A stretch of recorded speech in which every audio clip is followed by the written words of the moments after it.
नमस्कार। आज हम बात करेंगे कि कैसे हिमाचल प्रदेश में जगत प्रकाश नड्डा ने एक तीर से 9 निशाने साधे। कैसे जगत प्रकाश नड्डा हिमाचल की राजनीति से होते हुए पहुंचे भारतीय जनता पार्टी के राष्ट्रीय अध्यक्ष की कुर्सी तक। कैसे जगत प्रकाश नड्डा की आज तूती बोलने लगी। कैसे जगत प्रकाश नड्डा ने अपने प्रतिद्वंदियों को ठिकाने लगा दिया। जी हाँ, क्या जगत प्रकाश नड्डा, क्या धूमल, क्या शांता, क्या वीरभद्र, जगत प्रकाश नड्डा हिमाचल के अब बड़े नेता हो गए हैं। बात है 1993 की, जब भारतीय जनता पार्टी की सरकार गई थी और कांग्रेस और बीजेपी में घमासान हुआ।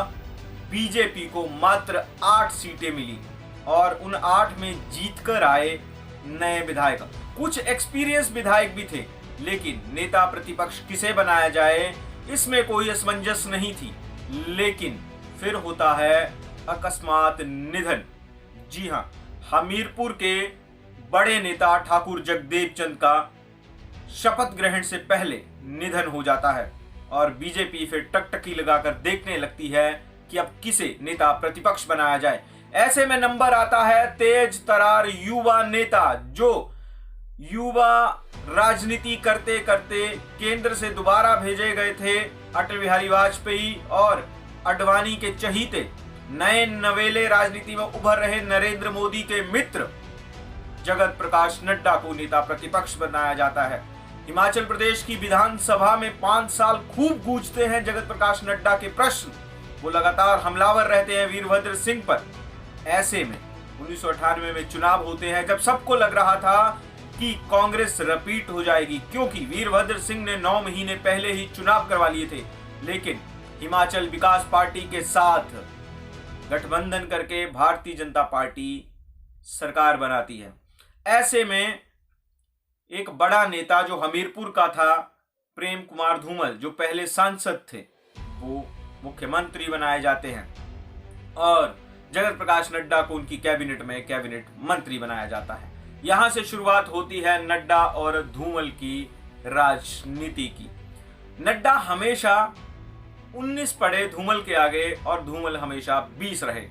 पर यह बात रही 2017 चुनाव रिजल्ट आने तक। जैसे ही 2017 के चुनाव रिजल्ट्स आ गए, नड्डा की तूती बोलने लगी, क्योंकि प्रोफेसर प्रेम कुमार धूमल खुद चुनाव हार गए थे और उनके दोनों वो करीबी भी जो मुख्यमंत्री बन सकते थे, सतपाल सत्ती, रविंद्र रवि, दोनों चुनाव हार चुके थे। दोनों के चुनाव हारने की स्थितियों में जगत प्रकाश नड्डा के करीबी और मंडी के सिराज से विधायक, जी हां वही जयराम ठाकुर को मुख्यमंत्री बनाया जाता है। लेकिन अभी भी धूमल के अनुयायी सरकार में थे, मंत्री बने बैठे थे। जी हां, रामलाल मार्कंडे की बात करें या आप स्पीकर की कुर्सी पर विराजमान हंसराज की, या फिर आप बात करें वीरेंद्र कंवर की, ये सभी मंत्रालयों पर काबिज थे। जयराम ठाकुर और इनके बीच अक्सर ठनी रहती थी। ये कहा जाता था, वो किस्सा आपको याद ही होगा, चेतन ब्रागटा का टिकट काट देना। चेतन ब्रागटा को टिकट नहीं मिला। एक महिला नेत्री को टिकट दी जाती है जो मात्र 2200 वोट लेकर रह जाती हैं, जबकि चेतन ब्रागटा रोहित ठाकुर के साथ सीधे मुकाबले में रहते हैं। ये आपको याद ही होगा। तो ऐसे में शुरुआत हुई इन दोनों की और उसके बाद अब 2017 के बाद एक ही तीर के साथ 9 निशाने लगा दिए और धूमल गुट को कहीं ना कहीं हाशिए पर ला खड़ा किया। वो 9 निशाने कैसे लगाए? कांग्रेस के 6 विधायक और 3 निर्दलीयों को जैसे ही पार्टी में लिया, ये तय हो गया कि अब धूमल के जो 9 लोग थे, जो हमेशा इस बात के साथ आश्वस्त रहते थे कि कुछ हो ना हो हमें टिकट मिल ही जाएगी, ये तय माना जाता था। कौन रामलाल मार्कंडे की टिकट पर प्रश्न उठा सकता था? कौन वीरेंद्र कंवर की टिकट पर प्रश्न उठा सकता था? कौन राजेश ठाकुर की टिकट पर प्रश्न उठा सकता था? कौन 1998 में सरकार बनाने वाले रमेश धवाला की टिकट पर प्रश्न उठा सकता था? हमीरपुर सदर में कौन धूमल के ना चाहने से चुनाव में उतर सकता था?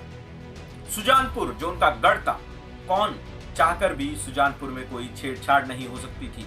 बड़सर कौन जानता था कि माया शर्मा को टिकट मिल जाएगी, क्योंकि वो धूमल के सांसदीय क्षेत्रों के विधानसभा क्षेत्र थे। लेकिन ऐसा हुआ। कौन धर्मशाला में विशाल नेहरिया को ये विश्वास दिलाते दिलाते पीछे हट गया कि अब तेरा नंबर नहीं आएगा भाई। क्यों? क्योंकि वहां सुधीर शर्मा पार्टी ज्वाइन कर चुके थे। ये पूरी कहानी उन 9 टिकटों की है जो भारतीय जनता पार्टी की अब गले की फांस बनकर बैठी हैं। अगर इन 9 जगहों पर विद्रोह फूटता है तो ये तय है कि ताली 2 हाथ से बजेगी। यदि एक दूसरे का साथ दिया जाएगा तभी चुनाव जीता जा सकता है। क्योंकि अगर देहरा चले जाओ तो रमेश धवाला बुजुर्ग जरूर हो गए हैं, लेकिन आज भी 5-7 हजार वोट की काट करने की हिम्मत रखते हैं।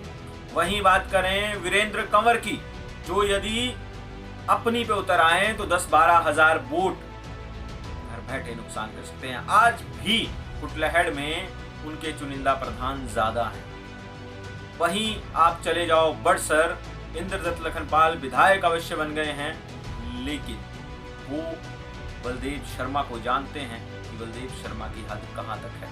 क्योंकि अनुराग ठाकुर के चाहने से ही इन कंस्टिट्यूएंसीज में असर होता है। कौन ये कह सकता है कि गगरेट में राजेश ठाकुर को टिकट नहीं मिलेगी? कौन ये कह सकता है कि रामलाल मार्कंडे को अब ये सोचना पड़ेगा कि मैं पार्टी के अंदर वापस कैसे आऊंगा? और ये 9 के 9 जो कंस्टिट्यूएंसीज थी ये धूमल की थी। आप चंबा को छोड़कर अन्य कंस्टिट्यूएंसीज में चले जाएं या चंबा के इर्द गिर्द की कंस्टिट्यूएंसी, वहीं अब धूमल का वो पिटारा बचा है। वरना डीएस ठाकुर हो गए या फिर आप उनके ही गृह क्षेत्र में चले जाएं, वहां समस्याएं प्रबल हो चुकी हैं। वहीं कौन बीजेपी का अध्यक्ष बनेगा, ये बहुत बड़ी समस्या बनकर सामने आ रही है। लगातार दोनों ही गुट इस बात के लिए मेहनत कर रहे हैं कि अध्यक्ष पद पर हमारा कब्जा हो, लेकिन ये तो बीजेपी है। बीजेपी के गर्व की बात बीजेपी के अलावा कोई नहीं जान सकता। गुजरात लॉबी जो करना चाहती है प्रदेश में होगा तो वही, और गुजरात लॉबी इस समय नड्डा की पक्षधर है। अनुराग ठाकुर पूर्व में केंद्रीय मंत्री थे, लेकिन अब हिमाचल कोटे से केंद्रीय मंत्रालय जगत प्रकाश नड्डा के पास है, और जगत प्रकाश नड्डा इस समय बीजेपी के राष्ट्रीय अध्यक्ष भी हैं। किसने सोचा था कि हिमाचल जैसे छोटे से राज्य से आने वाला व्यक्ति बीजेपी का राष्ट्रीय अध्यक्ष हो जाएगा? ये नरेंद्र मोदी की मित्रता ही है और अमित शाह के साथ याराना। इन दोनों के होते हुए नड्डा की बुद्धि हमेशा आसमान में ही रहेगी। तो ये थी कहानी उस एक तीर की जिससे 9 निशाने लगा दिए जगत प्रकाश नड्डा ने। बीजेपी में उथल है लेकिन दिखेगी नहीं, क्योंकि कहते हैं कि हम अनुशासित पार्टी के सिपाही हैं। मुंह से कार्यकर्ता अगर बिना कैमरे के उनसे पूछें तो वो सार्वजनिक तौर पे कह देते हैं हमारा नेता किसी अन्य दल से आया नहीं हो सकता।